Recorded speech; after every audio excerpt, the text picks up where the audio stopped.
দোলের দিন টলিউডের নব দম্পতিদের পরিকল্পনা কি ছিল জানেন? নতুন বছরেই বাগদান সেরেছেন টলিউডের বেশ কিছু তারকারা। এই যেমন রণজয় শ্যামপ্তি, এছাড়াও মধুমিতা দেবমাল্য। বিয়ের পরে প্রথম দোল নিয়ে দুই দম্পতি বেশ এক্সাইটেড।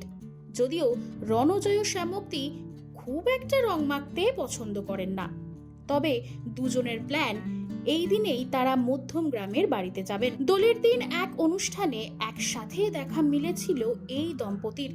লাল টুকটুকে শাড়িতে রণজয়ের ভাষায় শ্যামপ্তিকে লাগছিল নতুন মিষ্টি বউ। অন্যদিকে মধুমিতা ও দেবমাল্য। মধুমিতা ব্যস্ত শুটিংয়ে, তাই খুব একটা পরিকল্পনা করে ওঠা সম্ভব হয়নি। তবে বন্ধুদের সাথে মজা করার প্ল্যানে ছিলেন মধুমিতা ও দেবমাল্য।